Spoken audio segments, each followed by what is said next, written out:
and now he curves back to races on the dirt that are as good or close to Union Data.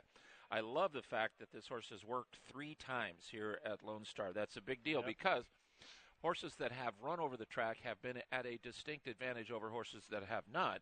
But 3 drills maybe bridges that gap just a little bit.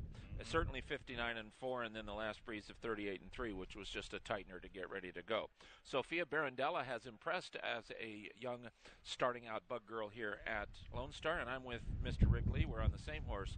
That is number 8, Chief Brady. Not to be confused with Chief Brody from Jaws. That would be a totally different thing. Hooper drives the boat. Texas, 3-year-olds and upward. First allowance condition or non-2 life. 6 furlongs the distance. Will the Thrill was 100 miles best last time, but finished second. 8-5 today. Switching back to the dirt, can you beat Will the Thrill? I'm not so sure. Now, Will the Thrill, there's probably been a lot of Will the Thrills. Will Clark was the first one I remember with the Giants. Is that the first, or can you That's name the only one I further? know, yeah. Okay. Well, Will Clark, that guy could hit 350 in a phone booth with a Vienna sausage. Yes, he just was just a natural. Yeah, Mississippi State product, I think. The horse Will the Thrill, though, I'm not going to try to beat this 8-5 favorite. No worse than second in 4 consecutive races. The buyer figures are good. Last time they tried turf, kind of an experiment, I believe. Broke last, finished fast to be second. Now on his preferred surface, he looks like he's going to be tough to beat. He's going to be awfully tough to beat. I picked against him in that race. Rodney and I had a good laugh about it because I told him, Rodney, you're on the best horse, but he's going to get left and have to circle 8 wide and probably come flying to be second as the 2-1 favorite. And that's exactly what he did. That was an experiment, and he showed that he could handle it, but most of his good races have been on dirt. There's no reason to think that he won't be very, very tough in this spot. So I'm with you with Will the Thrill in race number 2. Now, let me check one thing here. Yeah, Will the Thrill. I get the shakes a little bit when I pick an 8-5 shot, so I want to make 100% sure that that's what I did. Well, lets people know what's to come. Something crazy's about to happen, I'm sure, with the few selections. There you go. Maiden special weights will sprint 7 furlongs. These are 3-year-old fillies. Scratch number 2, Bobby O. Vivaciously is the 2-1 favorite. Steve Asmussen and Stuart Elliott won 2 races last night. That barn is continuing to heat up. That's not a surprise. However, the horse that won when Vivaciously was 4th last time out, O Doodah Day, ran here last night and couldn't have run worse. Just made a mess of the break. Yeah. Made a fool of herself at the clubhouse turn and ended up virtually eased. Did you go for the favorite? I did go for the favorite here. A nice late run, career debut at Fairgrounds. Very important to note. Horses that come in here from Fairgrounds or Oaklawn are always very difficult to beat. 2 subsequent front-running route races. Decent performance last time out. A series of breezes. I assume she'll be good. Might just be a 1-run sprinter, if you can assess that this early in her career. 7/8 of a mile, I think, is going to be perfect for this filly. I'm picking a first-time starter in this race that's already run once. I know that doesn't make any sense, but Gun Running Girl ran against maiden special weights at Oaklawn. They made her 7-1 in a 10-horse field. That's kind of tepid action for a Santana and Asmussen, but it was a complete disaster. Didn't really break, was drawn inside, got a ton of muck thrown back in her face, and then she basically said, listen, have a nice day. Try me 7/8 at Lone Star, and I might do better. They paid $225 for her. She's by Gun Runner. You know she's going to be fit and ready to run, and she's 8-1 on the line. Vivaciously is the horse to beat, but why not take Asmussen's other horse with number 5, Gun Running Girl? You know, I did a study 10 years ago at Lone Star Park. All the uncoupled entries of all the top trainers. So the sample size was actually quite big, and the win percentage of the horses at the lower odds was higher. But the ROI was much higher with taking the trainer with the higher priced horses, which may not surprise a lot of people, but it doesn't surprise me. It's worth knowing. Back in the day, Jerry Hollendorfer, one of the most amazing things about Jerry Hollendorfer when he was banging out 30% winners on the West Coast over and over and over again is that rare was the day that he wouldn't have a couple horses in the race.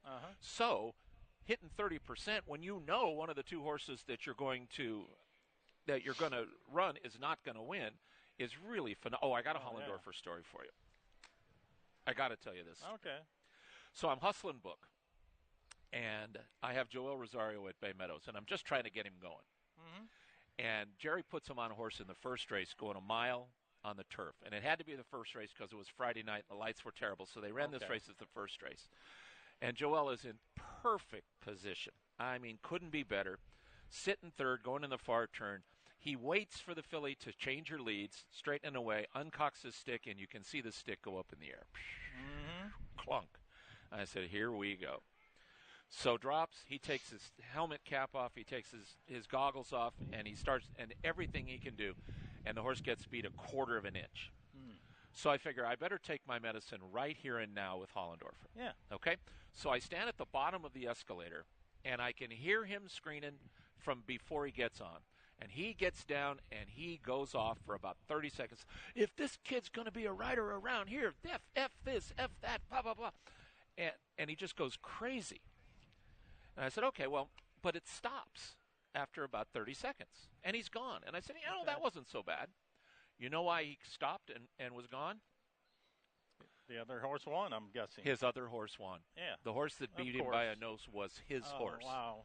Okay. That's all you need to know about Jerry Hollendorfer. Talking about what you were saying, I can tell you, back in the day, if Hollendorfer had two, and I'm not suggesting anything nefarious, I'm just saying these are really good trainers. And now, Bob Baffert, if you bet on the higher-priced Baffert and do nothing else for the rest of your life, you'll never be able to spend all the money. Yeah. They just it outrun is their. fascinating. Yeah. Fillies and Mares, 3 and up, claiming 10, 5 furlongs. Piece of Me is your favorite at 3-1. Interesting race, very interesting race. What'd you do? I went with the 7, Leprechaun Charm. Big Fighting Irish fan, but that's really not the reason I picked this horse. He ran pretty solidly in his career debut at Delta, finishing 5th. My Aunt Snooky, the winner, came back and proved 5 Beyer points. The second runner-up came back and proved his Beyer points in a win. And the 6th place finisher came back. So this was a race, I think, that was very productive. Last time out here at Lone Star Park, just flash speed and totally quit as the 9-5 favorite. Had a little trouble at the break. Blinkers off. I'm a big fan of that. Was claimed by Capilucci, who has good numbers, especially blinkers off, 23%. I'm going to give this filly one more chance. There's a sort of subsection of this race in that there are a bunch of horses that look like they fit that are 3-year-olds, and then there's a bunch of horses that look like they fit that are 4-year-olds. As you know, I am a big, big believer that this early in the year, and we're just about to May now, but we're still in April, many of these 3-year-olds physiologically have only been 3 for a month. Some of them that are April, late April, or May foals aren't even actually 3 yet. They're still 2. Right. So I think the older horses are at a distinct advantage, and that's why I took number 3, Piece of Me. If you look at her, or Leprechaun Charm, or Glitz and Glamour, they all seem the same. So what carried the day for me was the fact that Piece of Me is a 4-year-old. The third over this racetrack was pretty good. I see no reason why she won't improve, and she's my top pick. And the other horses I used were the rest of the 4-year-olds. I used Run for Mrs. Riggs in there, and I also used La Dawn. So I took number 3, Piece of Me, just because she's an older horse. 3-year-olds and upward, 62.5 the claiming tag, 1 mile the distance. Big scratch out of this race of number 3, Buckster Hooter will not run. So that means now the favorite will be on the rail, Blings Bellwether, for J.R. Caldwell and Renee Diaz. Yeah, I mean, Buckster Hooter was my best bet of the day, even though I made it tight for favoritism. Now I have Blings Bellwether. No big deal there. J.R. Caldwell, like you said, 42%. He's already won 10 races at the meeting. Some might say, hey, hit the brakes. He ran in a stake, he ran an allowance race, now 62.50. I get your concern. He only claimed this horse for $10,000. They've made $14,000 roughly this year. This is a really good spot for this horse. 1 mile, draws the rail. I'm not going to beat Blings Bellwether, at least today. I really believe and as many of you know, and Rick knows as well, I'm an advocate of looking at Thorograph. It's like a Beyer speed figure. I think maybe a little bit more sophisticated, but they're both tremendous tools. One of the things that I love is seeing a horse either going from 3 to 4 or 4 to 5. And what they do is in one of their first couple of starts, let's say as a 5-year-old, they tie their 4-year-old top. Now what they're saying, I think, is, look, that was a big race for me, and it was the best I could do. But now in my second or first start, it's not that big of a deal because I'm a year older, I'm a year stronger, and I'm going to bust through it. That's exactly what you have here in Big Power Red. This horse tied its 4-year-old top in its second start as a 5-year-old. I do think that Bling's Bellwether is a little bit of a concern dropping in for the 62.5. Lots of places to run. The horse to beat, but I'm going to try to beat it with a good pattern horse, number 4, Big Power Red, for me in the 5th. We are halfway home. Let's take a look at race number 6. Starts the pick 5, 7 furlongs, 3-year-olds and up. Non-winners in 6 months or non-4 in the life. The favorite is on the outside, and that is, what the heck? Who is the favorite? Oh, it's number 4, Frau Moro from the Moon. Where'd you go? I went with the 6, Louis Legrand for Carl Broberg. This race is 7/8 of a mile. Really good sprint form. The last time he won for 5 was at Fairgrounds on January 20th. A really nice race that particular day. Shipped here to Lone Star Park April 14th, and you can see it was a nice front-running route effort, finishing 3rd. I think that was a good effort. Now cutting back to 7/8 of a mile. This horse is very consistent. In the last 7 races, in the money 6 times. The only race he didn't, he had a really poor start, as you can see, 2 starts back, and still finished up really well. I think the distance suits Louis Legrand really well. Everything you said I agree with, except for I have a different horse, but basically with the same story, and that's number 5, He Could Go All the Way. Some would say that Jamie Castellanos is off to a poor start, 0 for 9, but consider the fact that 6 of the 9 horses have finished in the money. This horse finished ahead in front of Louis Legrand last time out, and I'm certainly not worried about the 7 furlong distance because He Could Go All the Way has 3 wins, and 2 of them are at this distance. This is one of my better bets of the day. Number 5, He Could Go All the Way for me in race number 6. Let's go all the way to race number 7, Texas Maiden Special Weights, 3 and up. This race is off the turf course. Will be run on the main track at 1 mile. Off the turf to be run on the main track at a mile. Baby Gone, a 3-year-old against older, is 8-5 on the morning line. Yeah, and the morning line is for turf. Just for those of you that don't come out here often and don't understand exactly why there would be a difference, because, if I could outrun Vic on turf, I'd probably outrun him on the street. And with horses, it's not quite that way. But I did pick Iberian Runner, the horse I picked for turf. I'm sticking with this 4-year-old. Had a nice sprint win. Our runner-up finished last time out. Showed good early speed. At the 1 mile distance, I expect him to possibly get to the front. Had a pretty nice turf pedigree, to be honest with you. That's why I was hoping he'd move up on grass. But again, has been competitive, and I just feel like this is a kind of a contentious race. I'm going with Iberian Runner. I couldn't agree more. The final running times the first weekend here at Lone Star, frankly, were slow. They were. And the racetrack wasn't playing all that fast. But Iberian Runner, 23 and a fifth, 47 and 2.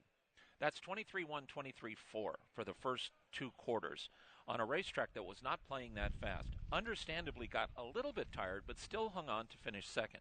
The stretch out to a mile is perfect because now he won't have to go anywhere near that fast to make the lead.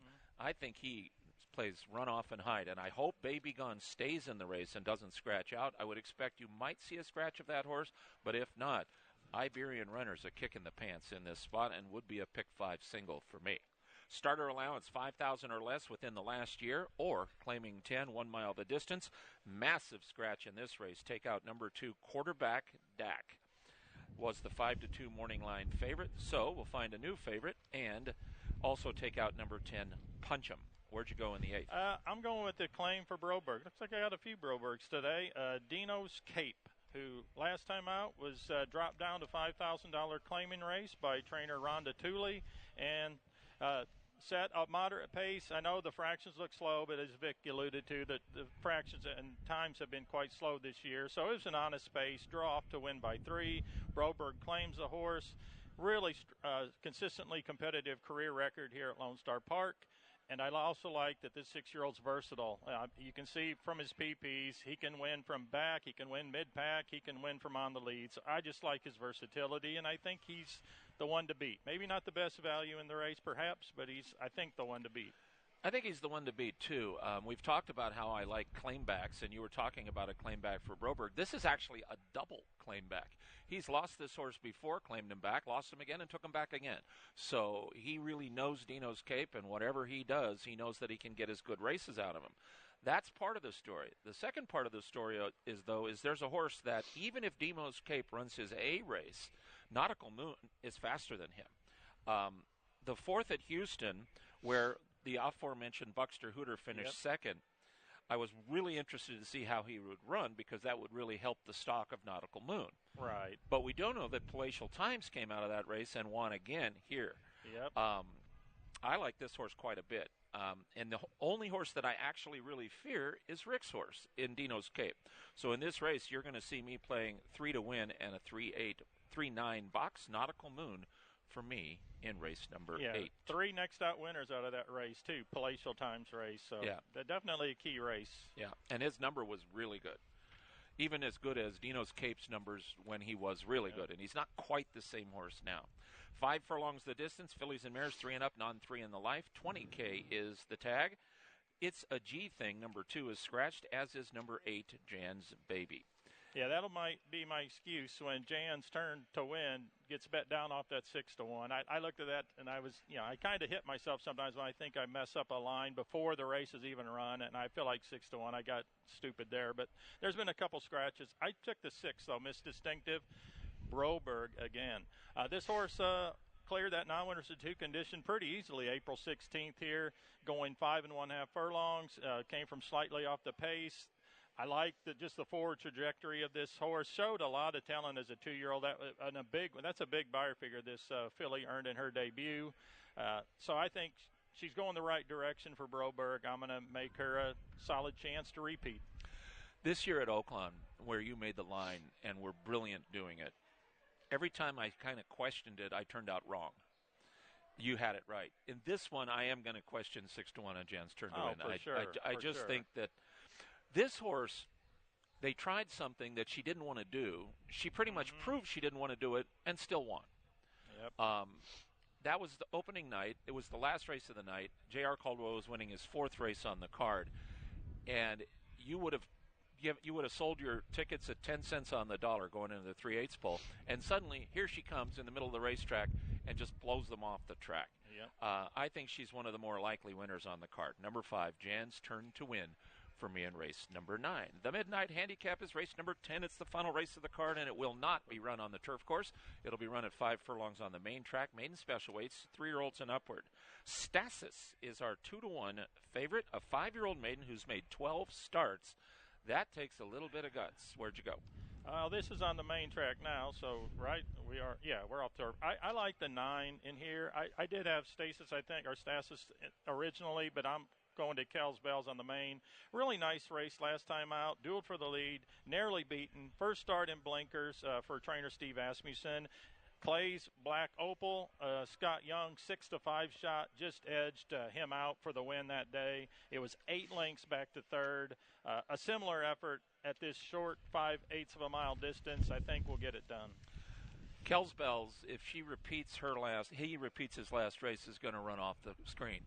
He is a 3-year-old, and here we go again with that. But I cannot tell anybody that likes Kells Bells that they're wrong. If the 3-year-old catches up, and maybe if he reacts to that race a little bit, because it is back in less than a month, I think the horse that's in the right spot will be Wagon Train. You're getting Caldwell and Diaz.